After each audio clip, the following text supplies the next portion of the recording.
यह भला कैसा उपहार हुआ सुशीला, केवल 3 मुट्ठी तंदूल।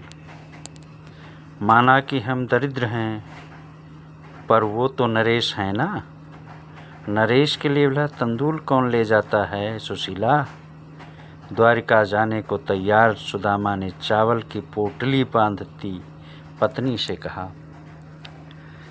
सुशीला ने कहा, नाथ, उपहार का संबंध प्राप्तकर्ता की दशा से अधिक दाता की भावनाओं से होता है, और एक भिक्षुक ब्राह्मण के घर 3 मुट्ठी चावल का मूल्य श्री कृष्ण न समझेंगे तो कौन समझेगा।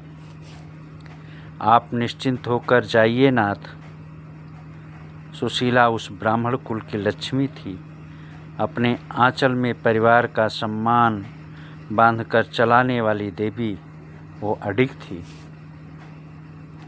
सुदामा की झिझक समाप्त नहीं हो रही थी। बोले, किंतु वह नरेश हैं सुशीला, हमें उनकी पद प्रतिष्ठा का ध्यान रखना होगा। तुम यह सब छोड़ दो, मैं यूं ही चला जाऊंगा। सुशीला ने कहा, मित्र को स्मरण करते समय यदि उसकी सामर्थ्य पर ध्यान जाने लगे तो मित्रता प्रदूषित हो जाती है नाथ। भूल जाइए कि वे द्वारिकाधीश हैं।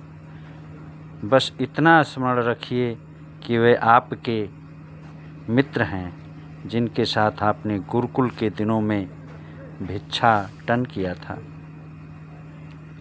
कैसी बातें करती हो देवी, वह बचपन के दिन थे। अब समय ने सब कुछ बदल दिया है।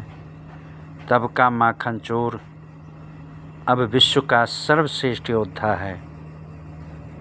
वह धर्म संस्थापक हैं, इस युग के देवता हैं। सुदामा का पुरुष मन सांसारिक भेदों से मुक्त नहीं हो पा रहा था।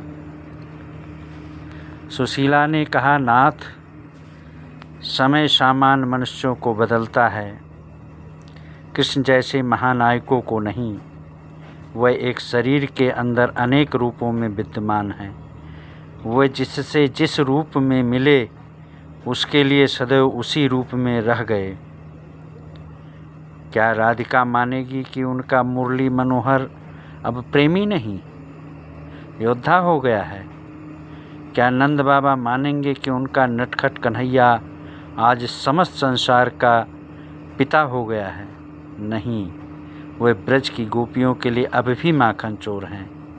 नंद यशोदा के लिए अब भी नटखट बालक हैं। राधिका के लिए अब भी प्रिय सखा हैं।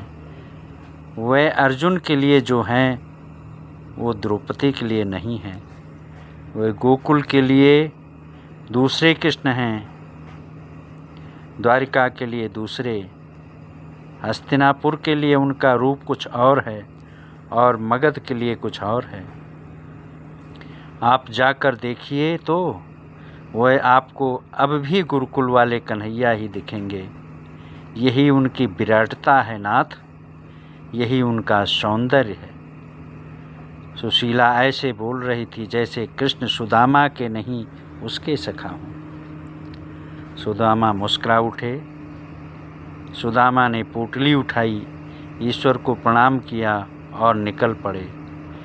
वह नहीं जानते थे कि द्वारिका में बैठा उनका कन्हैया आँखों में अश्रु लिए उनकी ही प्रतीक्षा कर रहा है। जय श्री कृष्ण, जय श्री कृष्ण।